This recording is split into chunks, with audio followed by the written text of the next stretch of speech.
નિમિત્તે બોરસદ રાસ સત્યાગ્રહના ઐતિહાસિક માર્ગ પર એકતા પદયાત્રા યોજાઈ।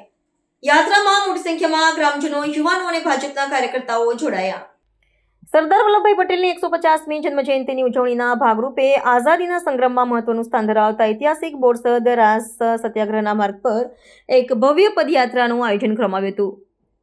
રાજ્ય સરકારના મંત્રી શ્રી અને સ્થાનિક ધારાસભ્ય રમણભાઈ સોલંકીની ઉપસ્થિતિમાં ઝરોલા ગામથી આ પદયાત્રાનો પ્રારંભ થયો હતો। આ યાત્રામાં મોટી સંખ્યામાં ગ્રામજનો, યુવાનો અને ભાજપના કાર્યકર્તાઓ જોડાયા હતા, જેઓએ સરદાર પટેલના એકતા અને અખંડિતતાના સંદેશને જન સુધી પહોંચાડવાનો પ્રયાસ કર્યો હતો। આ પ્રસંગે કેબિનેટ મંત્રીશ્રીએ જણાવ્યું હતું કે જે પથ પરથી સ્વયં સરદાર સાહેબ અને સ્વાતંત્ર્ય સેનાનીઓ પસાર થયા હતા, તે જ ભૂમિ પર આજે ચાલીને આપણે તેમને સાચા અર્થમાં ભાવાંજલિ અર્પણ કરી છે। તેમણે ઉમેર્યું હતું કે બોરસદ અને રાસ સત્યાગ્રહના ઇતિહાસને નવી પેઢી સમક્ષ જીવંત રાખવા માટે આ પ્રકારના આયોજનો અનિવાર્ય છે।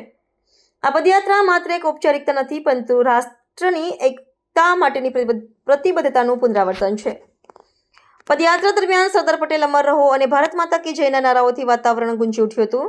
સ્થાનિક આગેવાનો અને વહીવટીતંત્ર દ્વારા રૂટ પર ઠેર ઠેર યાત્રિકોનું સ્વાગત કરવામાં આવ્યું હતું। કાર્યક્રમના અંતે ઉપસ્થિત સૌ નાગરિકોએ દેશની એકતા અને સુરક્ષા જાળવવાના શપથ લીધા હતા। આ પ્રકારની ઉજવણીઓ દ્વારા ગુજરાત સરકાર દ્વારા સરદાર 150 અભિયાન અંતર્ગત લોખંડી પુરુષના વિચારોને ઘર ઘર સુધી પહોંચાડવા કટિબદ્ધ છે।